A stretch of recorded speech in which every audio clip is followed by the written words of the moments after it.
என் மூச்சுக்காற்று நிற்கும் வரை நான் தான் தலைவர், நிறுவனர்.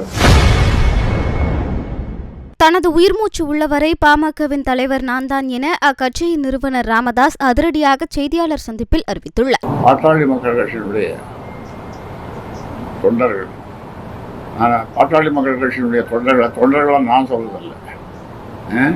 அவர்கள் என் உயிரினும் மேலான, 3 தடவை சொல்லுவேன், என் உயிரினும் மேலான, என் உயிரை விட மேலான பாட்டாளி சொந்தங்களே.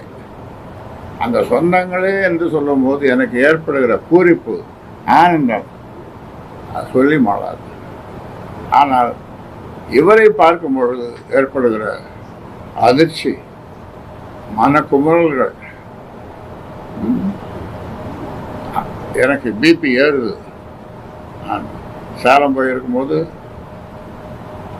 அங்கே இதே மாதிரி பிபி ஏறி அதிகமாகி, அப்புறம் அங்கே சரவணன், டாக்டர் சரவணன், அவர் எல்லாம் என்னமோ இப்போ இசிஜி எல்லாரையும் ஒரு 10 பேர் டாக்டர் கூப்பிட்டு வந்துட்டு டெஸ்ட் பண்ணாங்க. எதுக்குன்னா இந்த மாதிரி இந்த கட்சியை சுயம்புவாக நான் உருவாக்கிய என்னை மைக்க வச்சு பேசக்கூடாது தருமபுரியில், சேலத்தில் அப்படி என்று நானும் வருவேன்.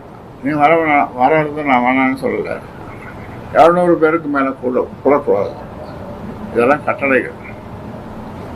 என்னை பார்க்கணுன்னா தொண்டர்கள் அவர் தங்கி இருக்கிற அறையில் தான் போய் என்னை பார்க்கணும் அப்படின்ற மாதிரிலாம் கட்டளையில். யார் இவர்? கட்சியின் நிறுவனரே இப்படி சொல்லுகிற அதிகாரம் நான் கொடுக்கவே இல்லையே. அதனால் சொல்கிறேன், உங்கள் மூலமாக சொல்லுகின்ற செய்தி, என் மூச்சுக்காற்று நிற்கும் வரை நான் தான் தலைவர், நிறுவனர், தலைவர், நிறுவனர், தலைவர். இந்த கட்சியினுடைய தலைவர் நான் தான். செய்திகளை உள்ளது உள்ளபடி தெரிந்து கொள்ள ரெஃப்ளெக்ட் நியூஸை சப்ஸ்கிரைப் பண்ணுங்க.